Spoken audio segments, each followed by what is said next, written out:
Okay, everybody, this is gonna be so fun. Hello, everybody. Trying that again. Okay, hi everyone. Welcome back to Global Gyal. It's your girl Global Gyal, aka Alyssa, and this is the very special series of the black female travelers who are just traveling all over the world. And so I wanted to introduce you all to somebody who most, if not everybody on this channel, definitely recognizes her face. But I will allow her to introduce herself, say her name.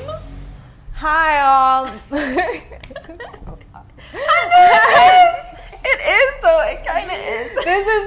This is weird because me and Alyssa talk all the time, but it's never like a third person's in the room. It's true, it's like a third person. Yeah, but we should be able to. We can look at each other. Yes, but also yes, look yes. at the camera if you want to. It makes it more casual. Actually, yeah, that makes sense. Yes. That makes sense. But let me talk. Yes. I'm Alecka. Y'all have seen me with many different hairstyles by now. Yes. Sure. Yes. I had the blonde hair, I had the black hair, not the red hair. Been traveling with Alyssa for over a year now. Pretty much. Yeah, definitely over a year. Oh, so yeah, so now we're just gonna chat. Officially, I guess. Officially, yeah. Exactly. What was Alecka's journey to getting to this point where she's in Medellin, Colombia, having a conversation with me in this house as a black female traveler? How did that happen? How did that happen? So, background story, Alecka and I know each other since we were 4 or 5 years old. We've known each other forever, but I'm gonna pretend like I don't know this girl from nobody. And I'm pretty sure I'm gonna learn a lot of interesting things today, or maybe not, who knows. But anyways, I guess give me a little snapshot of your childhood. Like, where were you born? What was growing up like? And yeah, I guess until you become an adolescent, I don't know. Tell me a little something. Okay. I'm like, what can I even say that you don't know? That's okay. So, but I'll act like she don't know. I'll act like you don't know. Nothing. Okay, so I grew up on the small island of Antigua and Barbuda. Okay. Raised in Hodges Bay and then moved out to the middle of nowhere in Antigua. And I can tell you what that was like. It was like going from somewhere where I knew everybody and I had other people around that I could talk to, and I had a neighborhood and a community, to being completely isolated in the middle of nowhere with nobody else around. So I don't know why I felt like saying that, but yeah, that's When you say in the middle of nowhere though, what do you mean? When I say in the middle of nowhere, I mean having no neighbors, having no one to if you needed help with someone. Because, in a neighborhood, in a community, if you need help, you can always just, run out your door and say, hey, you know, or you can see people, you can see things happening. Activity. Minister Sugar. Yes. And then going to see none of that, it just felt so, I guess, disconnected in a way. But it's crazy because now as an adult I really appreciate it, because now as an adult I don't want to see anybody. I don't want to see people around. So I get it. I get when my parents did it, you know. Yes. And now as an adult I'm I get why y'all did this, you know. It's the quiet is really nice. So if you didn't have neighbors, what was it, bush? Yeah, it was just bush. It was donkey. It was cows, it was goats, it was all seeing all these animals before even seeing a human being. Or having to walk a mile or half a mile to see the nearest house, you know? Or it was, just trees and dirt roads that will destroy your cars, yes. Yeah. So going from a nice drivable road and driveway to telling people where I live, and they're down this road? You sure? Somebody lived down there? Exactly. There's no street lights, nothing.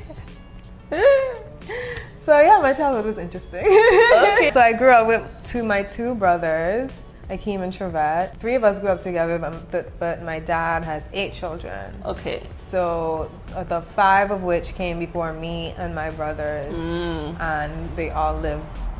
You know, my dad's a Caribbean man. Like, this is how the story goes.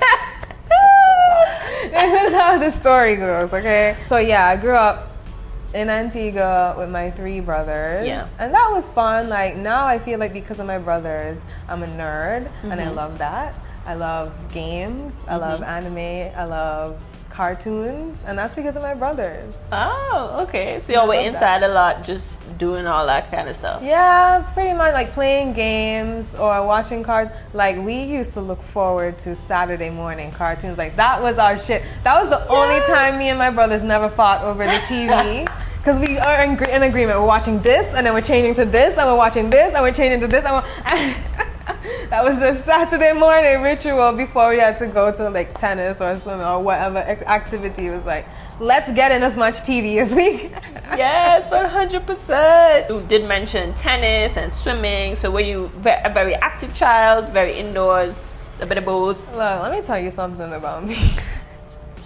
That has remained true ever since I'm a kid. Ever since I was a kid, whenever people told me to do something, that made me not want to do it. And so I became, and I still am, so lazy because I don't want to do anything, right? Yeah. So as a kid, my parents make sure they put me in tennis and they put me in swimming, and they wanted me and my brothers to be active. And my brothers were active. Yeah. But I was like, I don't like this, so I put in the bare minimum effort in pretty much everything and complain. So, and then as an adult, I'm like, damn, I should have stuck with tennis, because now I want to play tennis, now I want to swim, and I'm like, damn, I just didn't want to do it because my parents were telling me to do it. Yeah. So anything my parents told me to do, I sound like a rebel. In your own way. I was definitely rebelling in my own way. Yes.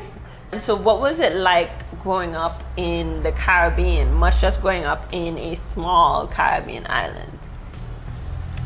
I loved it. Honestly, if I could do it all over again, I would do it. I would do it exactly. I wouldn't change a single thing. No, honestly, like, it's only since we started traveling, I've realized that we really hit the jackpot growing up in the Caribbean, or we really hit the jackpot growing up in Antigua. Because it's such a small place where it's kind of like everybody knows everybody, so there's this sense of security where even if something bad happens, like, you might know somebody who knows somebody who knows somebody who will help you out, like, you know, and there's like this sense of like security in that and safety in that. Also growing up around black people, where it's like racism wasn't just like blatant in your face all the time. I find, you know, like, that's such a safe haven. Yeah. So, I wouldn't change anything about it, honestly. Like, my childhood and adolescenthood, I guess, in Antigua was the best, because I just saw people like me. We hung out. Everything was so relaxed. School ended at 1:25. 1:25, not 1:30 now. 1:25. And that was plenty time to go lineman and still go home and still somehow do my homework. Like, I don't know. Like, I look back at school in Antigua, like, I really don't know how I did it, but it's so hard. Like, when you go from school in Antigua to elsewhere, you realize how easy school is everywhere else. But school in Antigua is so hard, and somehow it was like the easiest time in my life. I guess when you don't have to worry about all the other things, like, how am I going to pay rent, or you know, bills or whatever else, it's like, okay, I can just do school and I can do home and I can do friends, and that's it. So maybe that's why it was felt like a magical time. I would have to agree. Were you traveling as a kid and as an adolescent with your family, or even by yourself? Okay, background. My mom used to be a flight attendant. Oh! And my dad's a doctor, and he works in 2 different places. So they traveled a lot, traveled already outside of meeting each other. Yeah. So with us, they still travel. Like, it wasn't like we're not traveling.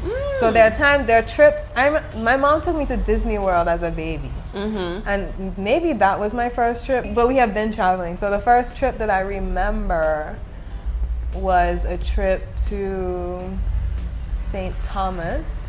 Okay. Where I met my granddad for the first time. That's where my granddad, my mom's father lives. Yeah. Yeah. So I remember, like, I think I was 6, being in St. Thomas, and he took us around. I still remember, like, very, very vividly, like, he took us around, and they had, like, cobblestone streets, and we took a picture. My mom still has the picture. Every time I see the picture, I'm like, I remember when we took that picture. So, but that was decades ago. Yes, that's amazing. Yeah. I love that. And that just reminds me that it's also important to travel with your kids if you're able to. Kind of like what you said, Disney World you didn't remember, but then at 6 you did remember, and you could still remember it vividly to this day. Definitely. So you never know. But also with help, because I don't remember this, but my mom told me one time she had to catch a bus with all 3 of us. My little brother was just born. I was 3, yes, and my older brother was 6. And it was just her and the 3 of us. And she remembers just having, like, hell trying to navigate. Yeah, and so now I'm like, within reason. Make sure you have help. Don't be like my mom and think you can do it alone. Yes. So you mentioned your grandfather was living in St. Thomas. So would you say you're a very Caribbean person in terms of this person's from this island, this person's from this island, you were born here, they grew up there, like that kind of stuff? You know, I never thought about it like that, but actually, because my dad is from St. Kitts. Okay. My mom's from Antigua. And on both sides of my family, like, their parents and the parents before that, all from different islands and different countries? Mostly from Antigua. Okay. Antigua and St. Kitts. Okay. So then, all right, growing up in the Caribbean, magical. I guess what next after high school? After high school, I went to technical college in Antigua for like 2 years. I wanted to be a designer. So I just kind of looked at everything. That, you know, was being offered in Antigua, and I was like, none of this interests me, so I want to do design. I don't know what it is, let me do it. So I did it, liked it, and then went to Atlanta to study design. Well, visual effects at first, but ended up being design. Visual effects and design. Okay. And I kind of want to jump back. So, like, what was being offered in Antigua? The options at the time were State College, which was like math, sciences, law. Was there literature in there? Yeah, it would just seem like an extension of things that I studied in high school. In high school, yeah. And I didn't want to study anything I studied in high school. Yeah. So then the other things that were being offered at the technical school was design, computer science, something like other things that were different from what was offered at State College. Yeah. But the only thing that really interested me was design and computer science, actually. Okay. But I asked my brother, who was doing computer science, and I was like, what should I do? And he was like, you're not gonna like computer science. You're gonna hate computer science. Now he's a wealthy and successful computer scientist. Thanks, bro. Maybe you didn't like it. No, he was right. He was right. I would not have liked it. So I was like, okay, well, I guess I'll just be a designer. Okay. And I can definitely see that too. Growing up in such a small island, it's either business. Yeah, or tourism, or finance, or law, or medicine. Yeah, I would say you were brave for taking a different route, you know, because not a lot of people do that, I find. To be able to do that, and you were like, I don't want to do anything. Yeah, we're rebel for true, you know. I know. It's like, now you say that, I'm like, wait a minute. Yeah, she's like, I don't want to do nothing that I did in school. The teacher had telling me I have to study English, Spanish, French, but now I do none of that. Exactly. I'm gonna go do design. And okay, but that's really good. That shows a strength in you to dare to be different and to power through with it, you know. Okay, so you lived in Atlanta. What was the difference? Was there any difference between living in Atlanta and living in Antigua? tiny Caribbean. The differences between Atlanta and Antigua. Ooh, it's just like, it's so crazy because it's such a culture shock moment to where I was like, oh, I'm no longer living there, I'm living here. Yeah. No longer like blue beaches and nice skies, but like it rains and all of a sudden it's fall, you know? In Atlanta though, I think that was the biggest difference was the weather, because it was the first time I had ever had to like check the weather religiously. Yes. Because the temperature kept changing every day, and it was like, why does it keep changing every day? And like, we're talking drastic changes, like I'm gonna speak Fahrenheit. That's okay. That's okay. So like one day it'll be 70, the next day it'll be 50, the next day it'll be 60, the next day it'll be 40. Like you didn't know. Yeah. And it was just so like, so that was the biggest thing, like pollen and stuff. I was like, what? Why? Anyway. All stuff you see on TV. Never had to deal with. The other thing that kind of surprised me about Atlanta was the diversity, especially the diversity in my school, because it was quite even. It was not majority. I didn't feel like majority anything. It was just like a lot of different people from a lot of different places, and that felt like Atlanta in general is such a metropolitan city with a lot of different people from different places, because there's so many different colleges in Atlanta as well. So like it was like all the colleges like mingling with each other, and the international students from all of, and that was really cool about Atlanta, you know.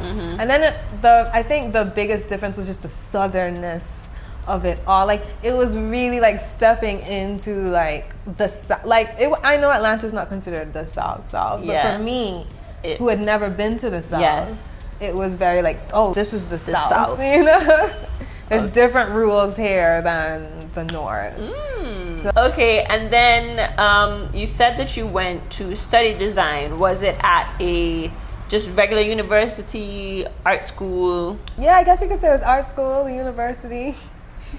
A University of Arts, Savannah College of Art and Design. Yeah. Yay. And so what was it like coming from, again, a small island in the Caribbean, studying the general subjects, and then moving to this university that's specifically designed for art and studying it? Yeah, that was definitely culture shock for me too. It was, in some ways, I'm like digging back. How can I explain that? Yeah, because it's a lot. I mean, it is a lot. You spent 4 years and you're immersed in it. So take your time, bro. I'm trying to go back to like those first, like that first year of university where it's like everything's just so new. You're just like paralyzed a little bit. Yes. That's basically how it was. It was like everything was just so new, and the people were so different. Definitely, that was the first time I went somewhere and noticed how people express themselves and how they look. Yeah. Lots of people were like, there were some people who were like goths, so they were wearing like heavy makeup. There was a girl who was Wicca, so she would dress like, a witch, or, like, or only in black. There were men who were dressed, they were cross-dressers. Like, there was so many, coming from a tiny island, it was like, where am I? Like, I remember me and our friend Danielle, we were just there like, what? Where are we? Is this a movie? Because that's what it felt like. But we were just at a creative school with a bunch of creative people, so who just felt free to express themselves. And it's like, I had never thought about expressing myself like that before. Yeah. Okay, cool. I like how you put it, paralyzed but still challenging the way that you think. Okay, so did you complete school? Yeah, you did. And then what was life kind of like after that? Depressing. All right, talk to us. In summary, immediately after graduating school, I was depressed because I couldn't find a job, and then I got a job, or I got kind of like a long-term internship position, and then I was depressed because I didn't have a full-time job, and then I got a full-time job, and then I was depressed because I wasn't paid enough, and then I got a job where I was paid enough, and I was depressed because I didn't want to do any of it. Okay, were all these jobs in design? Yes. And were they all in the U.S.? Did you stay in the U.S.? Yes. Okay. Yes. So I went from Atlanta, working on long-term internship in Atlanta, to getting a full-time job in Connecticut, to getting a different full-time job in California, Oakland, to then quitting and leaving the U.S. Okay, all right. So then I guess let's jump to that. I mean, that experience definitely sounds intense. It sounds like a lot, but it also sounds like a lot of people's reality. Yeah. And potentially, especially when living in the US. What was the final straw that made you decide to quit? And then what did you do after you quit? I think for me, the final straw was that I was stressed out and I just wasn't enjoying my life. Like I had worked towards getting like this position where I had good pay and I had a senior role for years, and then it finally got there and I was just so stressed out, and I realized like it wasn't worth it, you know? Like even if I was working that much, I would at least want to be working on something that I loved or something that I really cared about. But I didn't care about it. I didn't love it.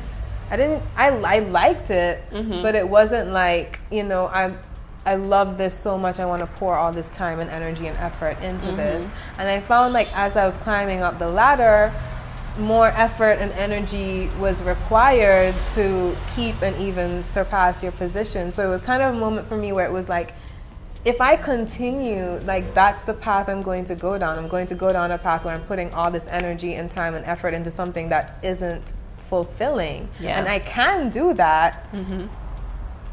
But like, what else is there, you know? So it kind of just got to this point where I was just working a lot, like lots of overtime. And I just looked at myself like, this is not worth it. Yeah, the bank account looked good, but your heart don't feel good. Exactly. And it's crazy because it was the first time in my life that I never worried about money. Like this entire time I'd been working to a place where I didn't want to worry about money. And finally I got to this place where like I swiped my card at Target and it was like, didn't care. Didn't even look at the bill. It was just like whatever. Like as long as it's under $100, like it's fine. You know, like I had it good. Yeah. So, but I was so miserable at the same time. And so then what did you decide to do after you quit? Did you just like chill out in the apartment, rethink your life, go on the ground? I don't know. Girl, you know, I'm way more dramatic than that. Tell us. So, because you know, I'm going to tell them. Yes. When I quit my job, or when I was thinking of quitting my job, I reached out to Alyssa and I was like, yo, like, are you still in Ghana? Because I want to come and join you. And she was like, yeah. Actually, I had been planning to come visit. Yes. Even before I quit my job for like a month, right? I was saying like a month. So we had already been like, yeah. I was like, I'm going to come visit. I'm going to come work. And then I realized I would have no free time whatsoever. And I hated my job. So I was like, yeah, I'll just quit and we'll figure this out. And we did. And so I went to Ghana with Alyssa and stayed for 6 months. And that's why you saw me in Ghana. The video. And so what was that experience like? First off, quitting your job, was there an immediate relief? Was it like, oh my gosh, what am I doing? And then what was it like packing your bags to move to an entirely new country, continent, and then living there for 6 months? Girl, whew. I'm going through the emotions and I'm like, whoo. Because it's a lot. It is. Yeah. It is. So quitting my job, I didn't feel bad about quitting my job because I knew at the end of the day I was doing something for myself and for my mental health. And I knew it was either the job had to go or I had to go. Like one of us had to go because it was not working out. And so I didn't really feel bad either. Because I had been a good employee the entire time I was there. And I had told them that I had quit one job and I started a new job that was very new. So, and I told them in the beginning, I was like, yeah, I'll give it a shot. And after 2 months, I was like, no, thank you. So I don't feel bad because at least I gave it a shot, you know? Like I didn't just quit after a week or a couple of weeks. But I was very honest with them. I was like, yeah, you know, I tried this, it's not for me. So parted on good terms. And then, but packing up all my stuff was that was the hardest part. I don't know why. I guess I'm a hoarder at heart. Because I love my stuff. I want my stuff. Means a lot, yeah. And a lot of that stuff was new, or like that I had gotten in a pandemic. And so for a second there, it was kind of like, what am I doing? Like, I just got all this stuff, and I had a new apartment, and I was like, I just got this apartment a year ago. Like, well, the lease was coming up, so it was convenient. But it was like I had just gotten to this place where I was like financially secure, and I was trying to get settled. Yeah. And then it was like to pack up all of that stuff and go. It was so like emotional. And it was like, it was so hard. And I did it all by myself too, because like this was like, I guess the tail end of a pandemic. But I didn't really want to ask anybody for help. And then this was also like me fresh out of a breakup too. So I didn't want to be around people because I didn't want to talk about it. And I just wanted to focus on this one task of packing up my stuff and leaving. Yeah. So I had to do it all myself, and I now realize like I didn't have to, and it was very hard, but I don't regret it. Yeah. At all. Necessary still. Yeah. So emotional, okay, and you went through all that, and then you crossed the Atlantic Ocean, boop, land on in Accra. What was those 6 months like for you? It was so much fun. I had a blast, actually, now I think about it. I felt like I was leaving, when I left the States, I went to Accra. It was like I was coming to know who I really was in a way, or coming to like rediscover myself. Yeah. Yes. It was like I was rediscovering myself. It felt like I'd lost myself for like a decade in the States. And then after that, it was like, oh wait, like this is who I am. You know, It was like that slow remembering process was so much fun. Yeah. Honestly, it was just so much fun. Totally worth it. Absolutely worth it. Basically, given myself like 3 months, about 2.5, 3 months, or like I knew I had enough savings to cover that.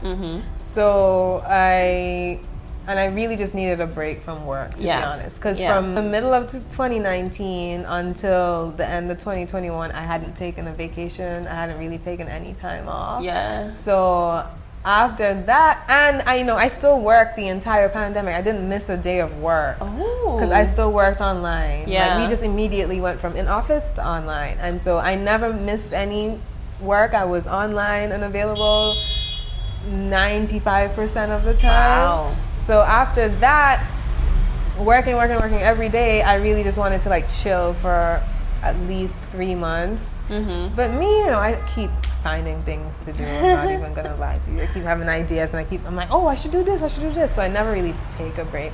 And then after that, honestly, it's kind of funny because after that, I was like, damn, like I really don't want to work, but I guess I gotta work. And then like work just kept falling into my lap. I'm not even gonna lie. Every time I was like, damn, I should go out and find a job. Like a client would be, oh, like, hey, can you do this for me? Or like somebody else would be, hey, are you you're a designer? Can you do this? And I'm just like, oh, I guess I don't have to look for work. It just be coming. Honestly, I just tell the universe, I'm like, yo, I need some work, and the universe is like, okay. Yeah, that's great, and that's basically just almost like you're following the path that you wanted to, and it's making ways to continue to make it to happen. Exactly. Yeah. So you mentioned you lived in Antigua, you lived in the U.S. Had you traveled to anywhere else? Yeah, I'd been to like around the U.S. and around outside the U.S. And I had my first solo trip, 2018, to Italy. That was fun. Okay, you went to Italy. Yeah. Oh, nice. For my birthday. Hey, birthday trip. So that was fun. I went to Bermuda, one of my besties from Bermuda. Shout out to Bermuda. Hey. London, Australia. Saul is in Australia. She came to visit. She's that one friend that was gonna come. I knew it. And yeah, around the Caribbean, and yeah. Now, after Ghana, What happened? What was next? My plan was to go to Ghana for 6 months and then figure it out. That's All right, I like that. But I told myself, like, okay, I wouldn't be traveling for more than a year. I was like maybe 6 months to a year, and then I'd go back to Oakland. So I was thinking of it as like a year sabbatical. Yeah. But then, as I was in Ghana, it was kind of like, oh, I feel like going to Antigua. So I went to Antigua. And then after that, in Ghana, this one was like, oh, I think I'm going to Colombia. And I was like, oh, I don't think I'm going to go to Colombia. And then she kept talking about it. And I was like, oh, Colombia sounds kind of nice. And then she kept talking about it. I was like, okay, I think I want to come to Colombia. I'm that friend. Now I'm in Colombia. Now you're in Colombia. Okay. And so what has Colombia been like for you? I love Colombia. Well, I love Medellin. Well, I do love Colombia too, and I love Medellin. It's been good. It's been so good. It's been different. Mm-hmm. It's been not what I expected at all, which is great and like one of the best parts of traveling, honestly.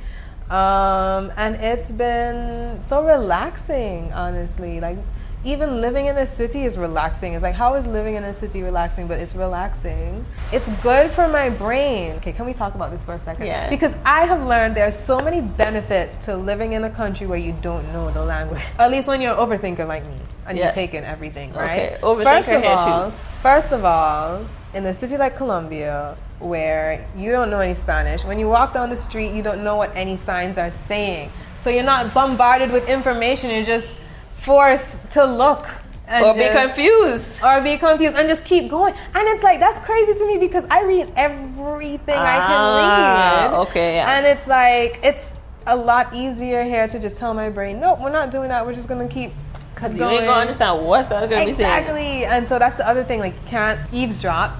Yeah.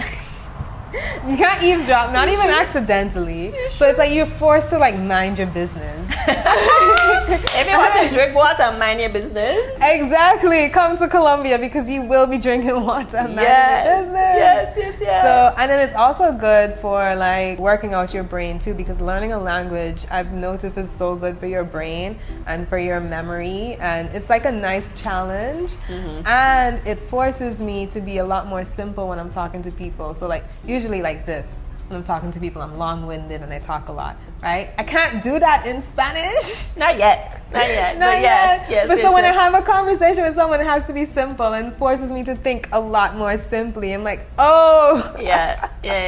I can have simple conversations. Yeah. Anyway, hey, that's how my are rant. you? No. I love it. And I was going to ask, what was your level of Spanish before coming to Colombia? Did you know any Spanish? Yeah, from primary school, from St. Andrews. So shout out to Miss Gary. Miss Gary. We went to the same primary school.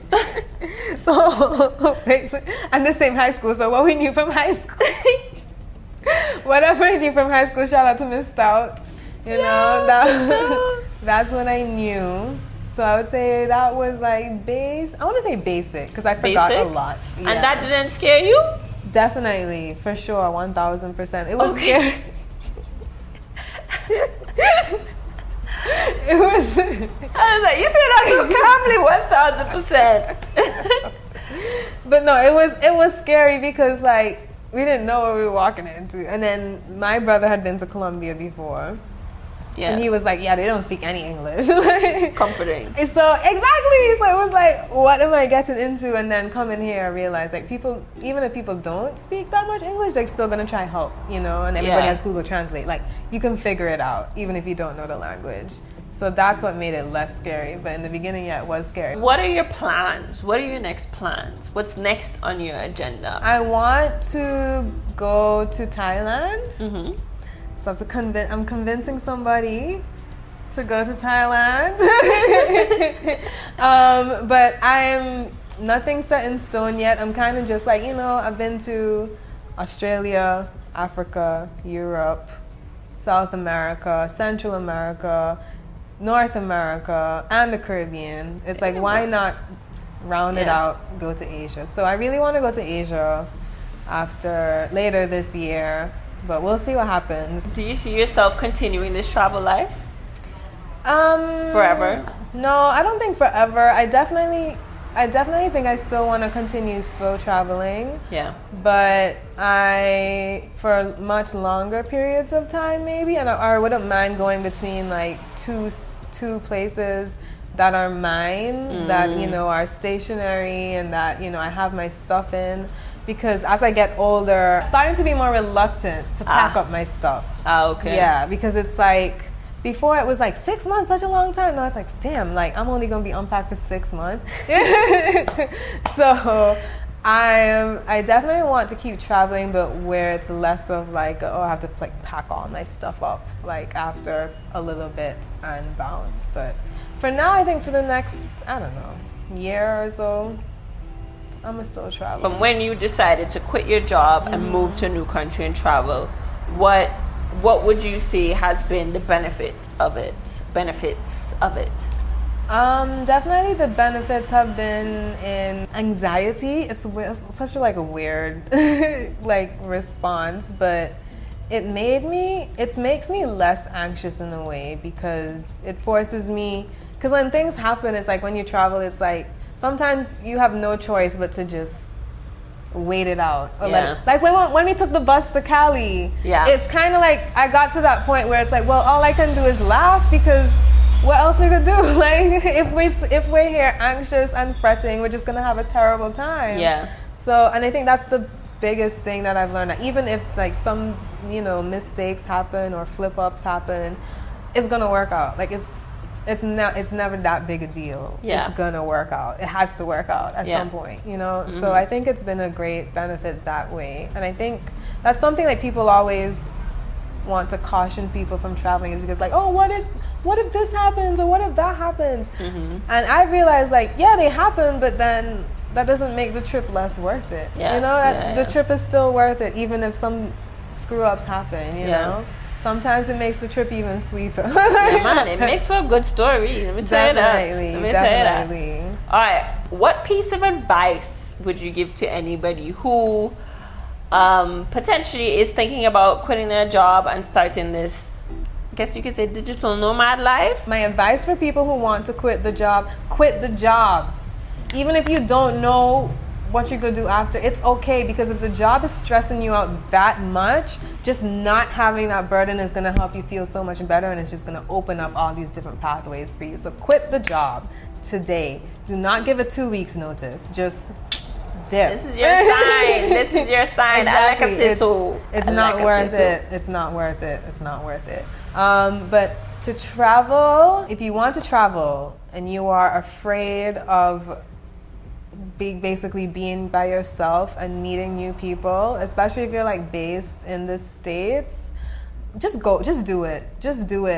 Outside of the States, people are way nicer. Like, you can trust people. You know, like, still have your wits about you, you know, and do your research, but don't be afraid. I think that's what I wish like somebody had told me, because I was so afraid in the beginning to like meet people and go out, and then I met people and I went out and I was like, oh, what was I afraid of? Like, this is fine. Even if I have so many stories, I come back and tell Alyssa stories, she'd be like, well, you did what? You went where?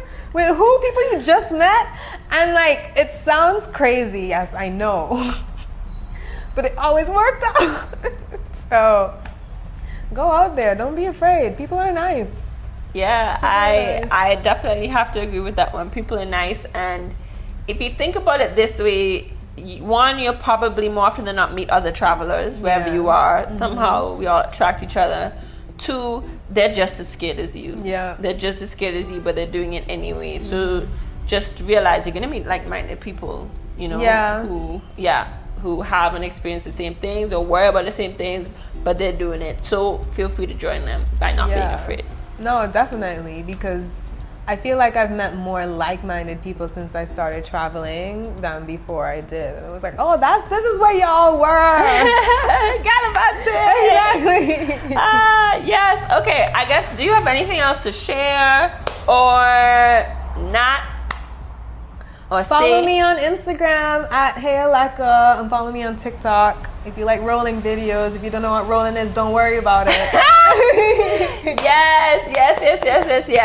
And look out for more things from Alecka. Yes. Very creative, person here and always has been, as she shared. Oh, if you'd like to hear me talk, I have a podcast too. Yes. Message me on Instagram. She got the Instagrams, the TikToks, the podcast. Yep. But yes, Alecka, thank you so much for sharing your story. This is so kind of you. Y'all, me and Alecka have been living with each other for like the longest, and I'm like, I need to interview about Alecka. Oh my gosh, yeah. And we're like, darling, why did we think of this? So anyways, thank you so much for sharing your story with everybody and being so honest and open. I think that's very brave. And you're a very brave person, Alecka, you are. So yes. And thank you all for watching so much. Stay tuned for another episode on Global Gyal, and I hope you all get inspired and encouraged to do what you're afraid of doing. Bye. Yay. That was so much fun. Was Dragon Ball Z a part of that? Yes. For sure. And Digimon, sorry, that was the one. Digimon, Pokemon, all these other ones that, yes. Oh my, for me, the Winx Club, but that's embarrassing. But yeah, all of it.